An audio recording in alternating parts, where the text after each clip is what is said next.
हाय दोस्तों, कैसे हैं आप सभी। और आज हम पढ़ने वाले हैं फिगर ऑफ स्पीच में एक नया कॉन्सेप्ट जिसे एपीग्राम बोलते हैं। एपीग्राम का मतलब होता है एक आइडिया या फिर विचार।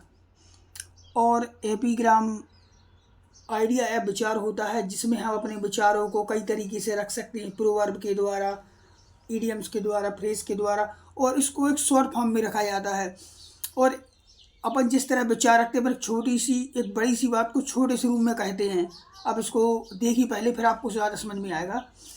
इसमें सेंटेंस की लेंथ छोटी होती है लेकिन उसका हिडन मीनिंग होता है, जिसमें कई पेजेस लिखे जा सकते हैं। प्रोवर्ब, इडियम्स इसी के अंतर्गत आते हैं। तो मतलब अपन ने कोई भी बड़ी सी बात छोटे रूप में बोल दिया, जैसे टिट फॉर टेट। तो इसका मतलब होता है जैसे को तैसा। अब जैसे को तैसे के लिए अपन कितने ही उदाहरण दे सकते हैं, कितने ही पेज भरे जा सकते हैं। अपन ने बड़ी सी बात छोटे रूप में कह दी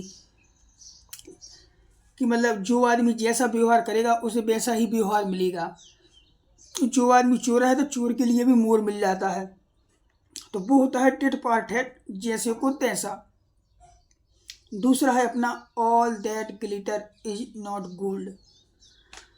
मतलब होता है इसका हर चमकने वाली वस्तु सोना नहीं होती। तो अब यहाँ पे केवल सोने की बात थोड़ी कर रहा है कि हर चमकने वाली वस्तु जो सोना नहीं होती। तो ये हर उस चीज़ की बात कर रहा है कि जिसे हम अच्छा समझते हैं लेकिन वो अच्छा नहीं होती है। जैसे कोई आदमी पर ऊपर से अच्छा लगता है, हाँ भाई ये तो ईमानदार होगा, अच्छा दिख रहा है, लेकिन वो वाकई में ईमानदार थोड़ी है। मतलब हर आदमी ईमानदार नहीं होगा। जो शक्ल से देखेंगे वो जैसे आप सोचोगे वैसे नहीं होंगे। तो इसी का वो मतलब वही मतलब है कि all that glitter is not a gold. हर चमकने वाली वस्तु सोना नहीं होती। जिसे आप जैसा समझते हो या जानते हो, अंदर से वो वैसा नहीं होता है। अंदर वो क्वालिटी नहीं होती जो आप उसमें चाहते हो। तो इसका वही मतलब है। आगे का देखिए अपन example, a little knowledge is a dangerous. जो थोड़ा सा ज्ञान होता है वह खतरनाक होता है। अब यहाँ पे केवल एक ही फील्ड की बात थोड़ी हो रही।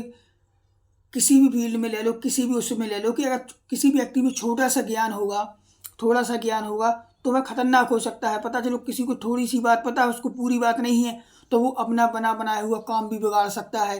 क्योंकि उसे थोड़ी सी जानकारी थी, उसने उसमें अपना मसाला लगा के उसमें क्या क्या बोल के अपना काम बिगाड़ दिया।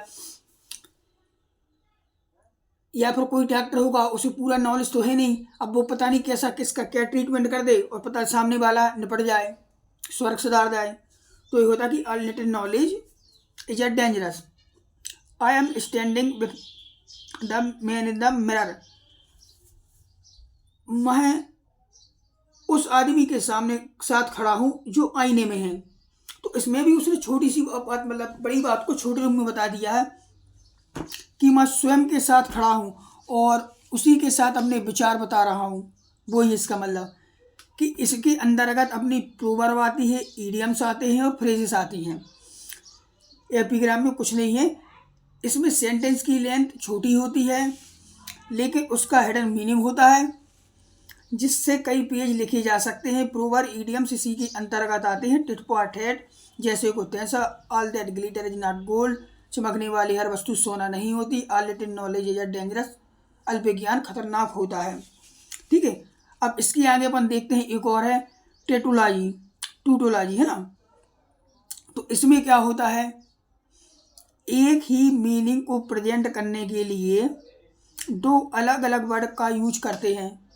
मतलब कोई भी एक ही बात बतानी है तो उसको दो अलग अलग शब्दों का उपयोग करेंगे, तो उसे अपन टूटोलॉजी बोलते हैं। आप यहाँ देखिए example, I rejoice the happy night. अब यहाँ देखिए रिजॉइस का मतलब भी खुश होता है और हैप्पी का मतलब भी खुश होता है। तो उसमें एक ही सेंटेंस में दो शब्द रख दिए। अब अगला देखिए example, the evening sunset was beautiful. जो शाम का समय, सूर्य अस्त का समय होता है, बहुत खूबसूरत होता है। तो इवनिंग का मतलब भी शाम होता है और सनसेट भी कब होता है, शाम को ही होता है। तो उसने एक ही बात को बताने के लिए दो शब्द रख दिए, वो भी एक जैसे मतलब के। आई वॉन्ट टू लाइव, मैं जिंदा रहना चाहता हूँ। वाइल आई एम अलाइव, मैं जिंदा हूँ। तो वो ये लाइव का मतलब भी जिंदा होता है और अलाइव का मतलब भी जिंदा होना है। तो उसने एक ही विचार को बताने के लिए दो शब्दों का उपयोग कर दिया। All strange wonders feel me. तो यहाँ पर स्ट्रेंज का मतलब भी विचित्र होता है और वंडर्स का मतलब भी विचित्र होता है। तो उसने एक ही विचार को बताने के लिए दो अलग अलग शब्दों का यूज किया है। तो एक ही मीनिंग को प्रेजेंट करने के लिए दो अलग अलग वर्ड का यूज किया जाता है, बस इतना ध्यान रखना। आई रिजॉयड द हैप्पी नाइट, तो इसमें रिजॉयड खुश है, हैप्पी भी खुश है। The evening sunset was beautiful, तो इवनिंग मतलब भी शाम होती है और सनसेट कब होता है, शाम को ही होता है। आई वॉन्ट टू लाइव, मैं जिंदा रहना चाहता हूँ, वाइल आई एम अलाइव, तो इसका मतलब जिंदा है। All strange wonder feel me, strange का मतलब भी विचित्र होता है और वंडर्स का मतलब भी विचित्र होता है। तो ठीक है मित्रों, मैं आज का टॉपिक यहीं तक रखता हूँ, और अगर आपको मेरी वीडियो पसंद आती हैं तो मेरे चैनल को सब्सक्राइब करें। Okay, thank you.